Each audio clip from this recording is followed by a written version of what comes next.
வணக்கம். இதிகாச புராண கால மகரிஷிகளை பார்த்து கொண்டு வருகிறோம். இன்று நாம் பார்க்க போவது அஷ்டாவக்ரன்.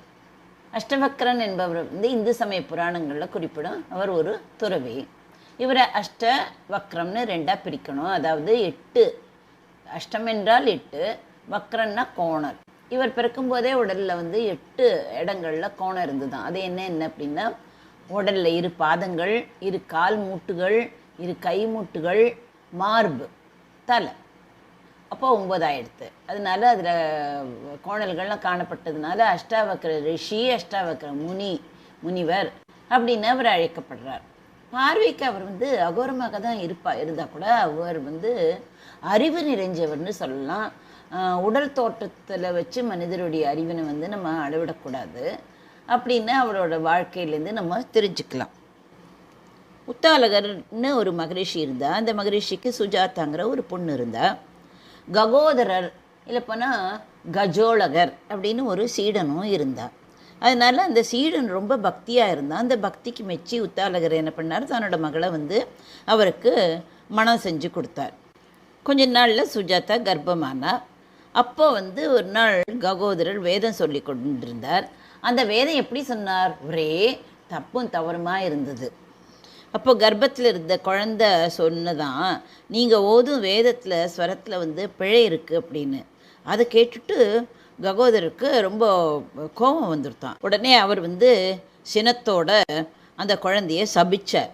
உன்னோட மனம் கோணலாக இருக்கிறதுனால தான் இப்படி சொல்கிற, அதனால உன்னோட உடம்புலேயும் கோணல் ஏற்படட்டும் அப்படின்னு அவர் சாபம் கொடுத்துட்டார். உரிய காலத்தில் அந்த குழந்தை பிறந்த பொழுது உடம்புல 8 கோணங்கள் இருந்ததால் அவர் அஷ்டாவக்ரர் என்ற பெயர் அவருக்கு சூட்டப்பட்டது. இந்த அஷ்டாவக்ரர் பிற்காலத்தில் ஜனக மகாராஜருக்கும் யாக்ஞவல்கியர்களுக்கும் குருவாக இருந்தார். அஷ்டாவக்ரரோட தாய்மாமன் தான் ஸ்வேதகேத்து. மனைவி சுஜாதா ககோதரரை கூப்பிட்டு, நீங்கள் ஜனக மகாராஜாவோட ஊருக்கு போங்கோ, அவர்கிட்ட நீங்கள் பணம் கேளுங்கோ, அவரோட சபைக்கு போங்கோ அப்படின்ன உடனே மகாராஜாவோட சபைக்கு அவர் போனார். அங்கே அவை இருக்கும் இல்லையா, அந்த அவையில் நிறைய பேர் உட்காந்துருந்தா. அப்போ புலவர் வந்தியும் இருந்தார். புலவர் வந்தியோடு அவர் வாதம் செய்யறதுக்கு ஏற்பாடாயிற்று. அந்த வாதத்தில் தோத்தாக்க என்ன பண்ணணும், கடலில் அவள் மூழ்கிடணும் அப்படிங்கிற ஒரு நிபந்தனை இருந்தது. வாதத்தில் ககோதரர் தோத்ததுனால கடலில் மூழ்கி இறந்துவிட்டார். இப்போ தகப்பன் செத்து போயிட்டார், அதாவது இறந்துட்டார் அப்படின்னு சுஜாதா குழந்தையிட சொல்லவே இல்லை. அஷ்டாவக்ரரும் அந்த உத்தாலகர் மகன் சுவேதகேத்துவும் சேர்ந்து தான் வளர்ந்தாலாம். அதனால் அவருக்கு தெரியாதான் அஷ்டாவக்ரருக்கு தன்னோட அப்பா யார், தன்னோட சகோதரன் யாருன்னு கூட தெரியாதான். அவர் நினச்சிருந்தார் இவர் தான் ஸ்வேதகேத்து தான் சகோதரன்னு. 2 பேரும் உத்தாலகர் மகன் அப்படின்னே அஷ்டாவக்ரர் நம்பினாராம். ஒரு நாள் ஏதோ வாக்குவாதம் 2 பேருக்கும் நடந்தது. ஸ்வேதகேத்துக்கும் அந்த அஷ்டாவக்ரருக்கும் நடந்தது. ஸ்வேதகேத்து உண்மையை கூறிட்டான். அப்புறம் தாயிடம் பேசி தன்னோட தகப்பன் கடலில் மூழ்கி இறந்து போனதை அறிந்த அஷ்டாவக்ரர் அவருக்கு ரொம்ப கோபம் வந்துவிட்டான். உடனே ஸ்வேதகேத்துவோட கூட சேர்ந்து ஜனக மகாராஜோட சபைக்கு சென்று அந்த வந்தியோடன் வாதாடி அந்த புலவரை தோற்கடிச்சாராம். அது அவள் அப்பாவுக்கு எந்த நிபந்தனை விதித்தாலோ அதே நிபந்தனையை இப்போ விதித்தார். அதாவது நிபந்தனைப்படி வந்தி கடலில் மூழ்கணும் அப்படின்னு கூறிட்டார். அப்போ வந்தி என்ன சொன்னால், நான் வர்ணனோட மகன், கடலில் மூழ்கி உன் தகப்பனை நான் மீண்டு கொண்டு வர்றேன் அப்படின்னு சொன்னார். அதே மாதிரி அவர் செஞ்சார். அதனால் மகிழ்ச்சி அடைந்த அஷ்டாவக்ரர் சகோதரனுடனும் அந்த ஸ்வேதகேதுவுடனும் தங்களோட ஆசிரமத்துக்கு திரும்பினார்.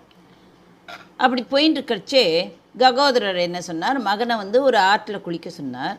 அவள் குளிச்சு எழுந்த உடனே என்ன ஆச்சரியம், அவரோட உடம்புல இருந்த எல்லா கோணலும் மறைஞ்சு விடுத்தான். அந்த ஆறுக்கு சமாங்கம்னு பேர்.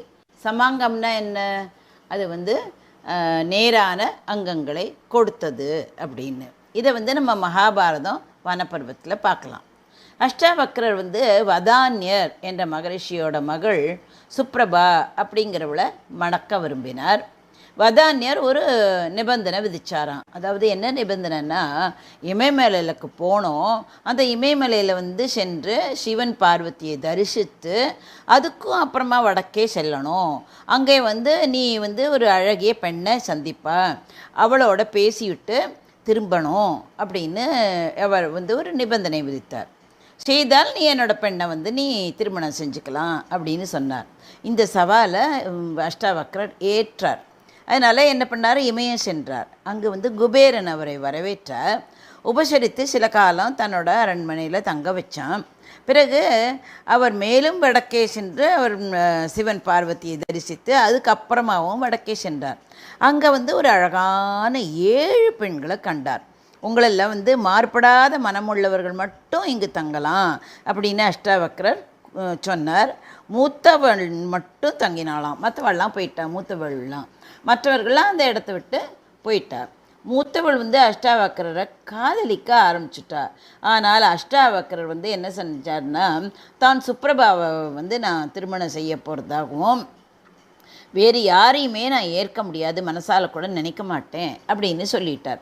அவருடைய மன உறுதியை மெச்சி அந்த பெண் சொல்ல ஆரம்பித்தா. என்ன சொன்னான்னா, நான் உத்தரா என்னும் வடக்கு திசையில் ராணி, மாறு வேஷத்தில் உன்னை பரிசோதிக்க தான் நான் வந்தேன். நீ சரி, நீ போகலாம், நீ வந்து அதில் வந்து வெற்றியை கண்டாய் அப்படின்னு சொல்லிட்டார். திரும்பி வந்து அஷ்டாவக்ர சுப்ரபாவை மணந்து இன்பமாக வாழ்ந்தார் என்று மகாபாரதம் அனுசாசன பருவத்தில் பார்க்கலாம்.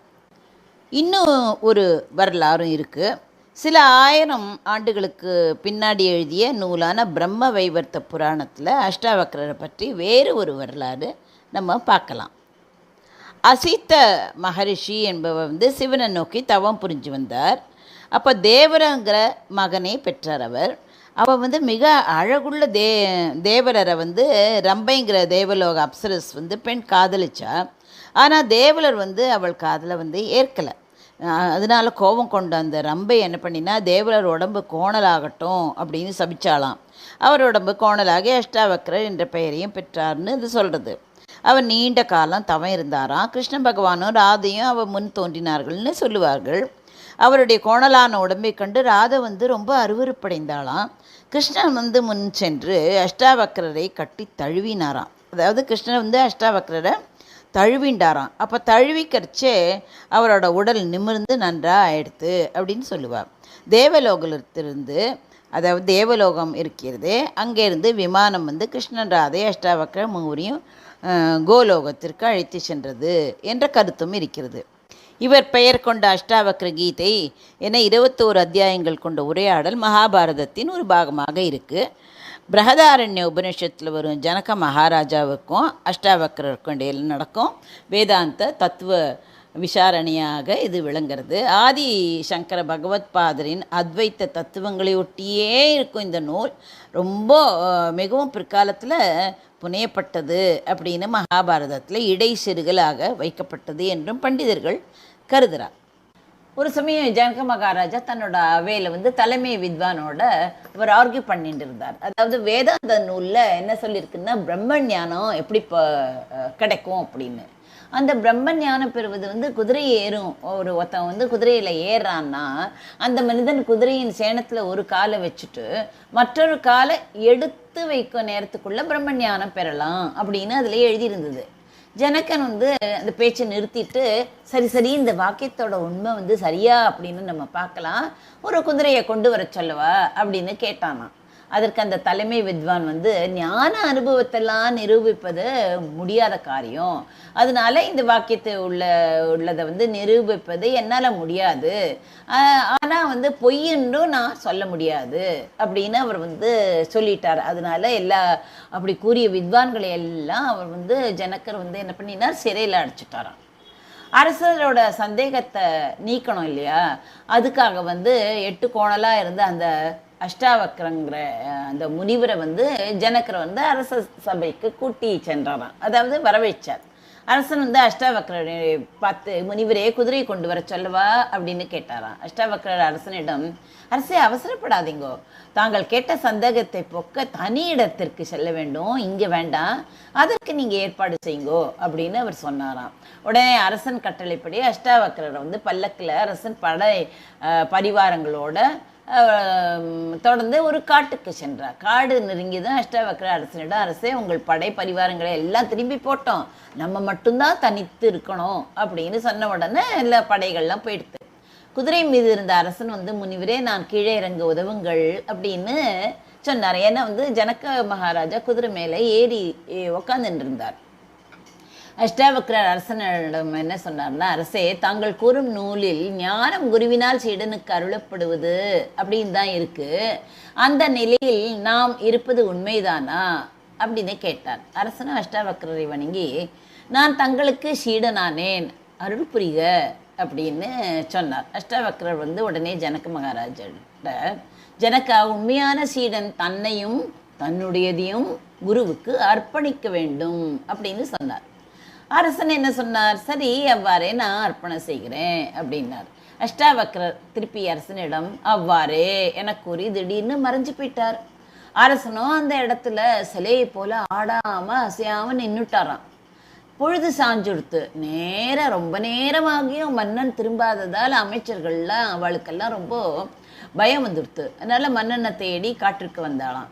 மன்னன் சிலையா நிற்பதையும் அஷ்டாவக்ரர் அங்கே இல்லாதையும் கண்டு அவள்லாம் அதிர்ச்சி ஆயிட்டா. மன்னன் இவர்கள் அனைவரையும் அங்கே இருப்பதையும் உணரல. ஏன்னா அவர் ஸ்டாச்சு மாதிரி இருந்தார் இல்லையா, மயக்க நிலையிலேயே இருந்தார். அமைச்சரும் மற்றவர்களும் அரசனை ஒரு பல்லக்கில் படுக்க வச்சு அரண்மனைக்கு கொண்டு வந்தாளாம். மறுநாள் காலை வரை அரசனிடம் எந்த மாற்றமுமே இல்லாதது கண்டு, சரி, அஷ்டாவக்ரரை கண்டுபிடிச்சு அவரை அழைச்சிட்டு வரலாம் அப்படின்னு படைகளை எல்லாம் அனுப்பி வச்சாலாம். அந்த மாலை நேரத்தில் சில படை வீரர்கள்லாம் அஷ்டாவக்ரரை தேடி கொண்டு வந்துட்டா. முதல் அந்த மந்திரி இருக்காளே, அவருக்கு ரொம்ப கோபம் இருந்தால் கூட அரசனோட நலன் கருதி அரசனை பழைய நிலைக்கு கொண்டு வரணும் இல்லையா, அதனால இவர் கேட்டுக்கொண்டாராம், இப்படி ஆக்கி வச்சுட்டேலே, நீங்கள் இந்த அரசனை பழைய நிலைக்கு கொண்டு வாங்குவோன்னு. அரசனோட இந்த நிலைக்கு அஷ்டாவக்ரரே காரணங்கிற குற்றத்தை அவர் மீது சுமத்தினாராம். அதற்கு அஷ்டாவக்ரர், அரசனிடமே இதை கேட்டு விடலாமே அப்படின்னு கூறி ஜனகா அப்படின்னு கூப்பிட்டாராம். அரசனும் சுவாமின்னு வணங்கினாராம். அஷ்டாவக்ரர் அரசனிடம், ஜனகா, நான் உன்னை மிகவும் பரிதாபகரமான நிலைக்கு கொண்டு வந்து விட்டதாக என்ன எல்லாரும் குற்றம் சாட்டுகிறார்களே அப்படின்னு அவர் கேட்டார். அப்போ அரசன் கோவம் வந்துட்டான். யார் அப்படி சொன்னது அப்படின்னு கேட்டான். மந்திரிகளும் மற்றவர்களும் பயந்து போயிட்டாலாம். மன்னரை நல்ல நிலைக்கு கொண்டு வர முனிவரை வேண்டினாராம். அப்போ அஷ்டாவக்ரர் அரசனிடம், ஜனகா, நீ ஏன் இவ்வாறு இருக்கிறாய்? உலக நடைமுறைக்கு மாறாக இருக்கிறாயே, ஏன் அப்படி இருக்க? எல்லோரையும் போல் இருப்பது தானே அப்படின்னு சொன்னாராம். முனிவரே, நான் உமது சீடன், உமது ஆணைப்படியே நடப்பேன் அப்படின்னு ஜனகர் சொல்லிட்டாராம். உனக்கு ஞானத்தை போதிக்கவே உன்னை இவ்வாறு செஞ்சேன், இப்படி சோதிச்சேன், உடையெல்லாம் களைந்து உணவு கொண்டு வா, பின்னர் நாம் பேசலாம் என்று அஷ்டாவக்ரர் அரசனிடம் கூறினார். அதன் பிறகு அஷ்டாவக்ரர் அரசனிடம் நிறைய உபதேசிச்சாராம். பிரம்ம ஞானமும், அதாவது அரசனிடம் உபதேசித்த பிரம்ம ஞானமும், ஜனகர் அஷ்டாவக்ரரிடம் கேட்ட கேள்விகளுமே அஷ்டாவக்ர கீதை அப்படின்னு சொல்ற வழக்கம். அதனால இது மாதிரி கதைகள் நிறையா இருக்கு. எல்லாத்தையும் கேட்டு நீங்கள் தெரிஞ்சுக்கணும். நமக்கு தெரிஞ்சால் கூட அதை மறந்து இருந்திருப்போமா இருக்கும். அதெல்லாம் நினைவுபடுத்துங்கள். நடுவில் நம்ம நினைவுபடுத்திக்கணும். நன்றி, வணக்கம். உமா பாலசுப்ரமணியன்.